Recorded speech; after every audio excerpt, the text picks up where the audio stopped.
Þetta í 14. sinn sem Akureyrarkirkja stendur fyrir kirkjulistaviku. Getið þið sagt mér hvaðan hugmyndin sprottin? Það var Björn Steinar Sólbergsson, þáverandi organisti, sem byrjaði með þetta árið 1989. Ég held að það hefði bara verið blanda af alls kyns. Það var bara uppskeruhátíð kórana hérna, áhjá samstarfi við aðra liststofnanir. Sinfóníuhljómsveit Norðurlands hefur oft komið og verið með þessari hátíð.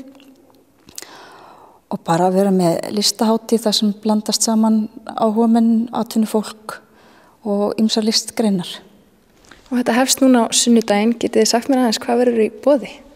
Já, það ansi fjölbreytt dagskrá. Við erum með 16 viðburði í þessari viku og byrjarsetningin í Davíðsmessu þar sem við munum heiðra Davíð Stefánsson og Karl Sigurbjörnsson mun halda hér smá erindi eða ræðu í messunni og sungin tónlist við texta Davíðs. Kammerkór Norðurlands verður með tónleika sama dag klukkan 17. En í hádeginu og við erum sérstaklega spennt fyrir þessu, þá opnar hér myndlistasýning sem Guðrún Pálína Guðmundsdóttir og Jóris Rademacher opna sýningu, eða sýningar, þau hjónin, sem eru í safnarheimilinu og kapellinni.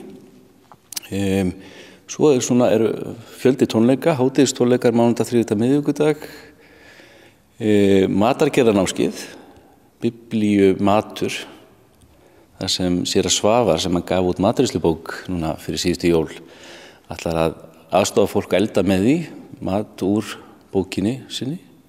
Þetta rosalega fjölbreytt og maður veltir fyrir sér kirkjulist. Hvað felst í þessu?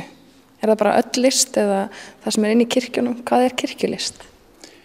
Það getur örugglega engi svarað því. Ekki allavega. Ég held að það sé raun og veru bara hvað hver og einn upplifir.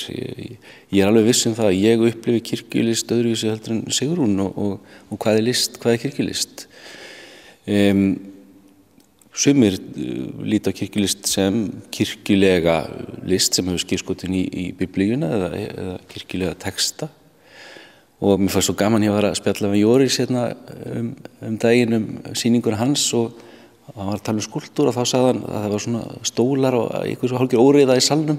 Þá sagði hann, já, þetta náttúrulega skúlptúrar og þá kannski einmitt stólarnir sem voru hérna í rúu orðin list í kirkjunni og þar með kirkjulist, ég veit það ekki. Fyrir hverja svona hátíð? Þetta fyrir alla? Fólk kannski sem ekki trúrækið lætur að kannski stoppa sig að koma á kirkjulistaviku. Hverjir geta notað þess að koma? Allir?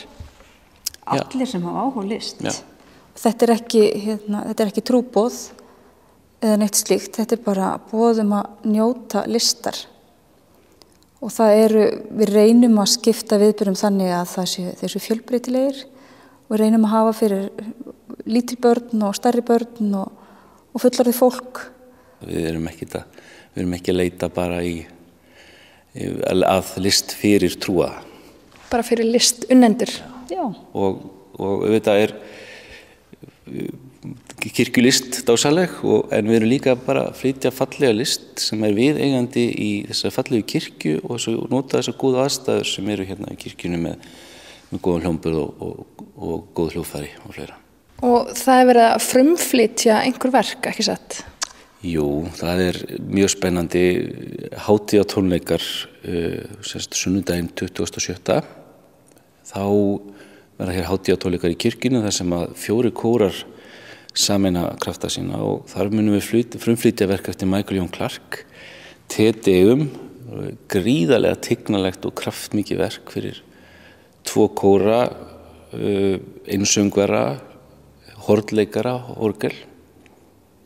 Hérna bara með í flottara sem ég hef heyrt lengi.